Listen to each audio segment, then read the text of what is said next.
Bismillahirrahmanirrahim. Kita lanjutkan dengan Asma yang lain, yaitu Asma binti Abi Bakar As-Siddiq. Asma dari putri Abi Bakar. Ya, dia adalah saudari dari Aisyah binti Abi Bakar, ibu dari Khalifah Abdullah bin Zubair bin Awam, ya, wanita muhajirin terakhir yang meninggal. Jadi ini Asma ini adalah diberi umur panjang oleh Allah Subhanahu wa taala, ya, sampai mendapati Bani Umayyah yang saat itu dipegang oleh Abdul Malik, ya, bin Marwan. Asma binti Abu Bakar Siddiq, ibunya bernama Qutailah, ya, binti Abdul Uzza Al-Amiriyah. Ya, jadi sekarang kita tahu bahwa Abu Bakar itu punya istri 3, ya.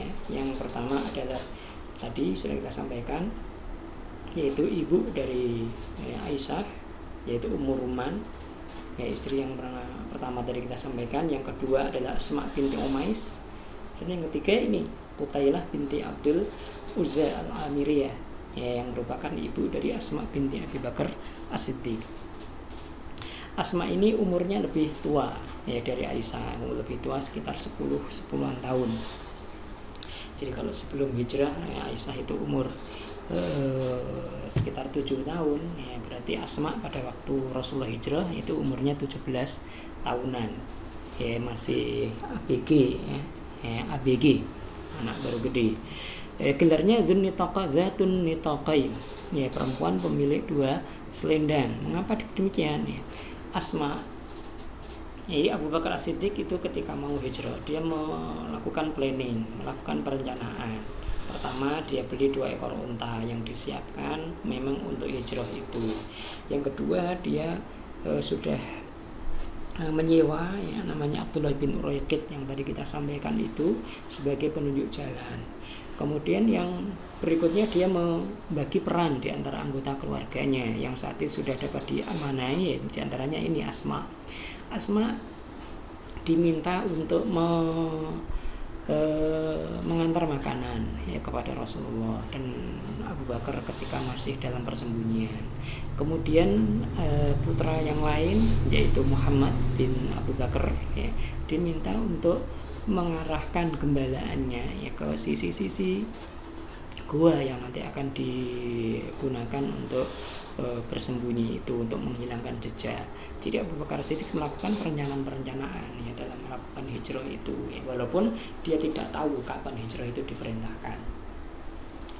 Ketika Abu Bakar ini meminta izin kepada Rasulullah untuk hijrah terlebih dahulu, Rasulullah selalu mengatakan sabar, semoga ada orang baik yang menemani. Itu yang disampaikan oleh Rasulullah, ya, kepada Abu Bakar As-Siddiq, dan beliau berharap agar orang baik itu, ya, Rasulullah sendiri. Dia berhijrah dengan menggendong Abdullah bin Zubair bin Awam, ya, jadi dia Asma ini menikah dengan Zubair bin Awam, salah seorang sahabat Rasulullah yang terkenal cemburu. Itu Zubair bin Awam. Dan Asma binti Abu Bakar ini bergaul dengan seorang suami yang penuh dengan kecemburuan itu. Asma ditugasi untuk mengantarkan makanan tadi. Bayangkan, ya, Abu Bakar saat itu membawa, ya, seperti yang disampaikan oleh Asma ini, ya, Asma bercerita ketika hendak hijrah ke Madinah, aku menyiapkan makanan untuk Rasulullah dan ayahku. Aku berkata kepada ayahku, aku hanya memiliki 1 selendang saja. Aku tidak memiliki sesuatu yang dapat aku gunakan untuk membawa bekal makanan bagi baginda Nabi. Jadi tidak ada piring, tidak ada alat-alat, nih, nampan dan macam-macam untuk mengirim baginda Nabi itu gimana caranya. Ini cuma ada 1 selendang aja. Kemudian Abu Bakar mengatakan, belahlah menjadi 2, 1 untuk membawa bekal makanan dan satunya lagi untuk menutup kepalamu. Ya, karena itu orang-orang memanggilku sebagai Zatun Nitaqain, ya, perempuan pemilik 2 selendang. Ini gelar kebesaran, ya, bukan gelar penghinaan, tapi gelar kebesaran dari Asma binti Abi Bakar As-Siddiq ini. Tapi ada sebagian orang yang pada saat itu, ya, menghina beliau dengan gelar ini, Zatun Nitaqain. Orang yang tidak punya adab mungkin begitu ya, mengatakan zat ini tokoh ini sebagai orang miskin, orang hina, orang ini. Padahal sang bapak pada saat hijrah, beliau cerita sendiri ini pada saat hijrah Abu Bakar itu membawa uang 500 hingga 600 dinar. 500 hingga 600 dinar, salah, ini bukan dinar tapi dirham ya, apa nih, 500 hingga 600 5.000 hingga 6.000 dirham, yaitu setara 500 dinar. Nah tadi sudah kita sampaikan ya, diantaranya 500 dirhamnya diberikan kepada Zaid dan Abu Rafi untuk menjemput keluarga beliau. Nah ini anak orang kaya, ini orang kaya bapak beliau itu ya, punya 500 dinar ya, 500 dinar itu setara dengan 500 ekor kambing ya, 500 ekor kambing, uang 1 miliar ya, uang 1 miliar itu ya. Tapi beliau tidak memiliki sesuatu lain, selendangnya tadi itu yang kemudian dibagi, dibelah menjadi 2. Ini luar biasa, beliau orang berharta, hartanya banyak, tapi harta yang banyak itu tidak digunakan untuk yang enggak, untuk berjuang ya, untuk berjuang di jalan Allah ya, sehingga seperti itu ya ceritanya. Sangat mudah bagi Abu Bakar untuk membelikan selendang-selendang yang lain atau alat-alat yang lain untuk mengantarkan makanan itu ya, tapi tidak beliau lakukan. Jadi beliau orang-orang yang paham di mana harus membelanjakan harta yang banyak itu ya, dan ini sekaligus sebagai petunjuk bagi kita bahwa sahabat Rasulullah itu bukan orang-orang yang miskin ya, seperti yang sering kita bayangkan. Nah, Abu Quhafah itu bapak dari Abu Bakar atau kakek dari Asma ini berkata, demi Allah sungguh aku mendengar bahwa Abu Bakar ya, anaknya beliau ya, telah meninggalkanmu pergi dengan membawa seluruh hartanya. Mendengar pertanyaan itu Asma berkata, sekali-kali tidak wahai kakek, sesungguhnya beliau telah menyisakan buat kami harta yang banyak. Kemudian Asma mengambil batu-batu dan meletakkannya di lubang angin tempat ayahnya pernah meletakkan uang itu ya, ini sang kakek dalam keadaan buta. Kemudian ia menutupinya dengan selembar baju. Setelah itu Asma memegang tangan kakek dan berkata, letakkan tangan kakek di atas ruangan ini. Sang kakek pun merasa lega.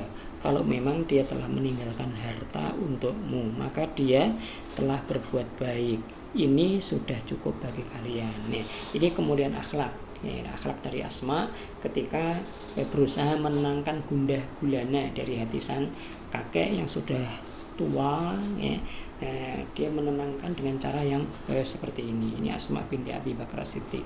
Asma bercerita bahwa pada hari-hari hijrah datanglah Abu Jahal bersama dengan kawan-kawannya. Aku keluar menemui mereka. Abu Jahal ya orang yang sudah berumur tua ya, sudah 40-50 tahun itu. Nah, marah-marah, datang bawa marah-marah, nanya di mana bapakmu. Aku berkata demi Allah aku tidak tahu. Ya memang betul dia tidak tahu.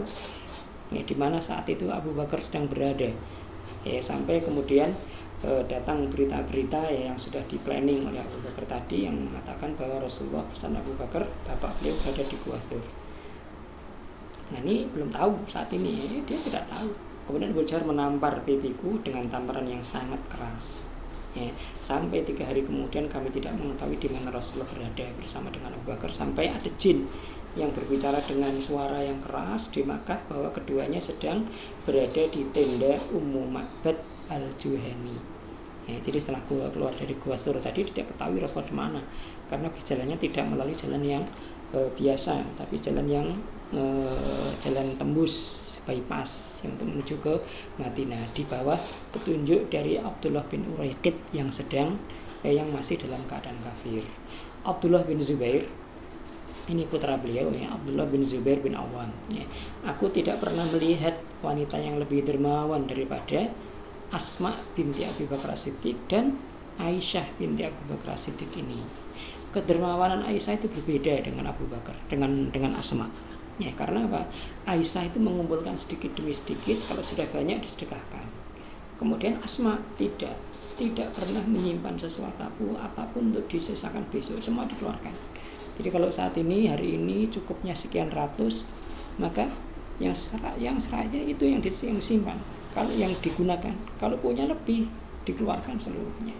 Itu Asma binti Abu Bakar Siddiq. Dia berpesan kepada putranya yaitu Abdullah bin Zubair, yang kemudian nanti dikalahkan oleh pasukan Al-Hajjaj bin Yusuf As-Saqafi yang datang menyerbu dari Syam, yang berbuat onar sampai akhirnya Ka'bah pun juga sedikit roboh di beberapa bagian karena kena manjaniknya Al-Hajjaj bin Yusuf As-Saqafi ini. Dan Abdullah bin Zubair itu dibunuh dan dipotong kepalanya, kemudian dipantangkan gitu di pinggir jalan di kota Makkah sampai beberapa hari. Dia berkata kepada putranya ketika meminta nasihat kepada ibu yang sudah tua, sudah buta, wahai putraku, hiduplah dalam keadaan mulia dan matilah dalam keadaan mulia. Jangan biarkan mereka menjadikan kamu sebagai tawanan. Ini ketika beliau meminta pendapat sang ibu untuk meneruskan berjuang, karena saat itu khalifah yang resmi Abdullah bin Zubair ini. Karena ketika khalifah terakhir dari Bani Umayyah itu mengundurkan diri karena penyakit, kemudian belum ada pemimpin, kaum muslimin membaiat Abdullah bin Zubair ini sebagai khalifah. Tapi kemudian keluarga Umayyah di Damaskus, di Syria, tidak rela kalau kerajaan itu pindah ke orang lain. Akhirnya kemudian mereka mau memilih Abdul Malik bin Marwan sebagai khalifah penerus. Dan Abdul Malik mengutus Al-Hajjaj bin Yusuf As-Saqafi ini, sang panglima perang yang berangasan, yang gegabah, yang penuh kecerobohan, untuk menumpas berbagai macam pemberontakan, termasuk diantaranya Abdullah bin Zubair ini. Abdullah bin Zubair di mata orang-orang Bani Umayyah dianggap sebagai pemberontak, tapi di mata kaum muslimin sebenarnya beliaulah khalifah yang sebenarnya, khalifah yang benar, bukan Abdul Malik bin Marwan. Jadi banyak ulama yang mengatakan bahwa justru yang memberontak itu adalah dari Bani Umayyah itu sendiri, yang tidak ingin kerajaan atau kekhalifahan itu pindah dari keluarga mereka. Ini didikan dari sang ibu kepada sang putra, pahlawan kaum muslimin, yaitu Abdullah bin Az-Zubair ibn Awwam.